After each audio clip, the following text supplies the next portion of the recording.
Parlons maintenant des arbitrages entre énergie et confort. Pour ce faire, je vais m'appuyer sur un diagramme que vous avez sous les yeux sur cette diapositive, avec horizontalement les températures extérieures, verticalement les températures intérieures. Alors, il s'agit des températures intérieures d'un bâtiment en évolution libre, sans système de chauffage, sans système de climatisation. Sur ce diagramme, on peut indiquer des zones de confort, 19 degrés, 20 degrés, 21 degrés en hiver, 28 degrés, 30 degrés, 24 degrés selon qu'on est plus ou moins frileux en été. Et donc on peut repérer comment ensuite on fait des simulations thermiques dynamiques par exemple, ou des mesures, et on constate que tous ces points se retrouvent sur une sorte de fuseau assez linéaire. C'est ce qu'on appelle la signature bioclimatique de notre bâtiment. Vous suivez sur les diapositives qui vont venir deux points, c'est-à-dire le point où l'axe de ce fuseau rencontre la zone de confort d'hiver et le point où l'axe de ce fuseau va rencontrer la zone de confort d'été.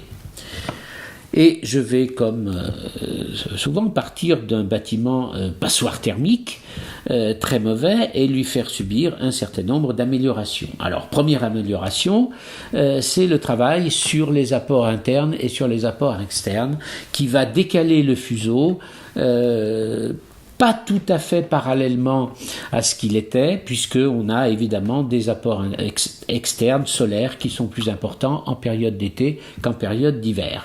Donc vous voyez qu'on a amélioré la situation d'hiver, évidemment en récupérant des apports, mais par contre on a détérioré la situation d'été.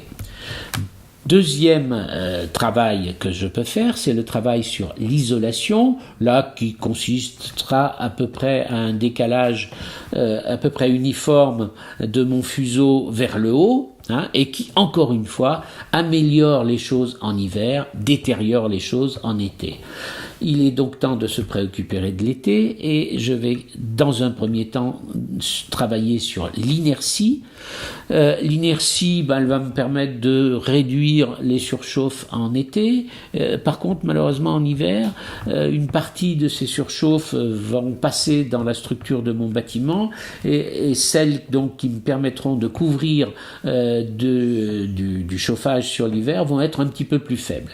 Tout ça se traduit par une espèce de pivotement de mon faisceau autour d'un axe par rapport au faisceau précédent. Et enfin, en été, bien évidemment, c'est le travail sur les protections solaires, le travail sur la ventilation nocturne qu'il faut que je fasse pour améliorer les choses. Donc j'ai cette fois-ci un fuseau qui ressemble plus à une banane. Évidemment, dans les périodes d'hiver, on ne change rien par rapport à ce qui était précédemment, puisqu'on ne va pas mettre des protections solaires en hiver, ni faire de la surventilation nocturne. Par contre, en été, vous voyez que les choses sont fortement améliorées en termes de surchauffe. Il faut maintenant travailler non plus seulement sur les améliorations de mon bâtiment, mais également sur les conditions de confort.